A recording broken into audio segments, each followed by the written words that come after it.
सभी भगवत प्रेमियों को हमारी राधे राधे।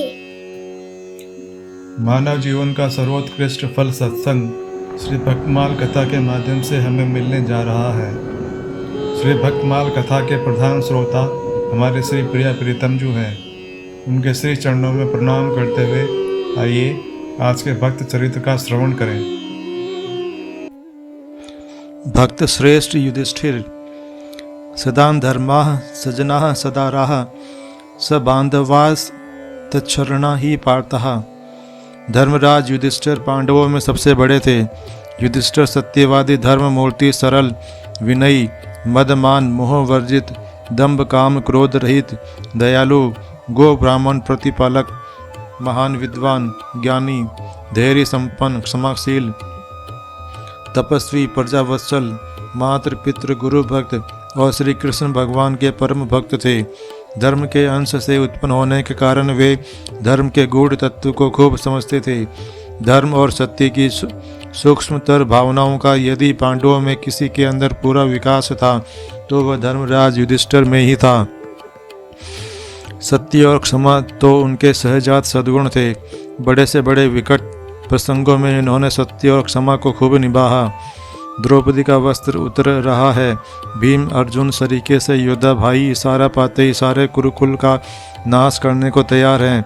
भीम वाक्य प्रहार करते हुए भी बड़े भाई के संकोच से मन महसूस रहे हैं, परंतु धर्मराज धर्म के लिए चुपचाप सब सुन और सह रहे हैं।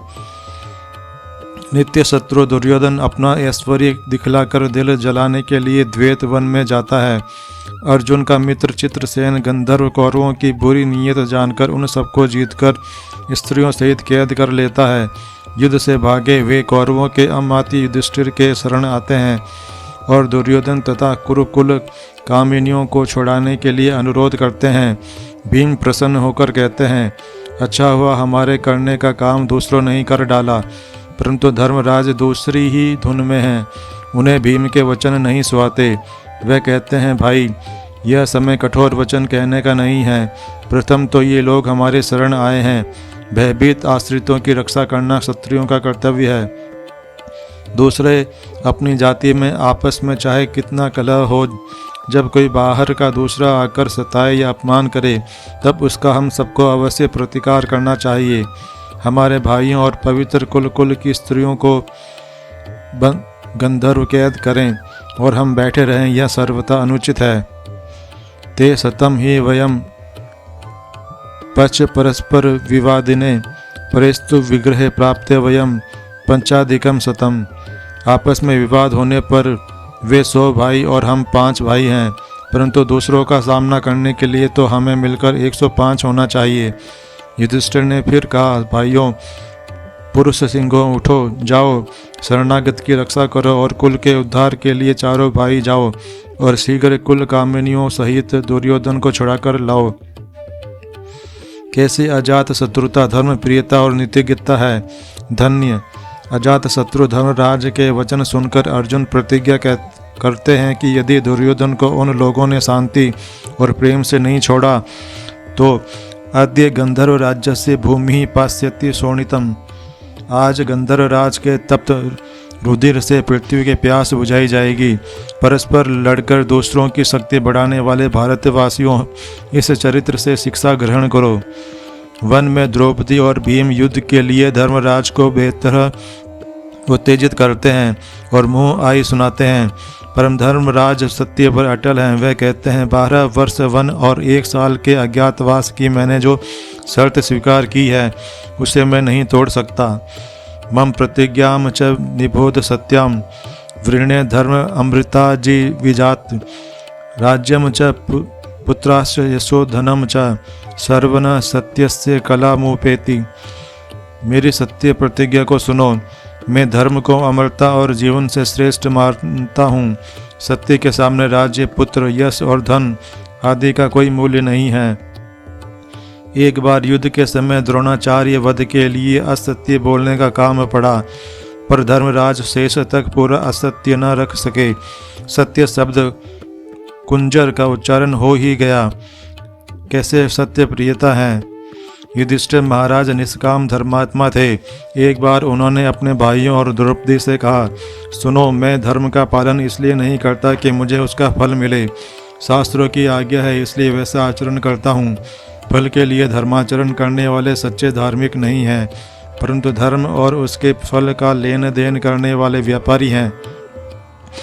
वन में यक्ष रूप धर्म के प्रश्नों का यथार्थ उत्तर देने पर जब धर्म युधिष्ठिर से कहने लगे कि तुम्हारे इन भाइयों में से तुम कहो उस एक को जीवित कर दूं, तब युधिष्ठिर ने कहा, नकुल को जीवित कर दीजिए। यक्ष ने कहा, तुम्हें कौरवों से लड़ना है, भीम और अर्जुन अत्यंत बलवान हैं, तुम उनमें से एक को न जिलाकर नकुल के लिए क्यों प्रार्थना करते हो। युधिष्ठिर ने कहा, मेरे 2 माताएं थी, कुंती और माद्री। कुंती का तो मैं एक पुत्र जीवित हूँ, माद्री का भी एक रहना चाहिए। मुझे राज्य की परवाह नहीं है।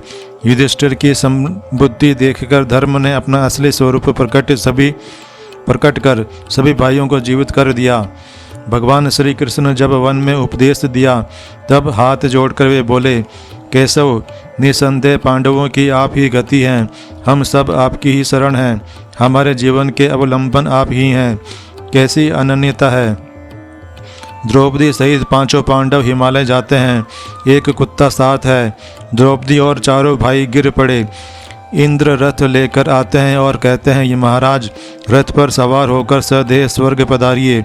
धर्मराज कहते हैं, यह कुत्ता मेरे साथ आ रहा है, इसको भी साथ ले चलने की आज्ञा दें। देवराज इंद्र ने कहा, धर्मराज यह मोह कैसा, आप सिद्धि और अमृत को प्राप्त हो चुके हैं, कुत्ते को छोड़िए। धर्मराज ने कहा, देवराज ऐसा करना आर्यों का धर्म नहीं है। जिस ऐश्वर्य के लिए अपने भक्त का त्याग करना पड़ता हो वह मुझे नहीं चाहिए। स्वर्ग चाहे ना मिले, पर इस भक्त कुत्ते को मैं नहीं त्याग सकता। इतने में कुत्ता अदृश्य हो गया। साक्षात धर्म प्रकट होकर बोले, राजन, मैंने तुम्हारे सत्य और कर्तव्य की निष्ठा देखने के लिए ही ऐसा किया था। तुम परीक्षा में उत्तीर्ण हुए।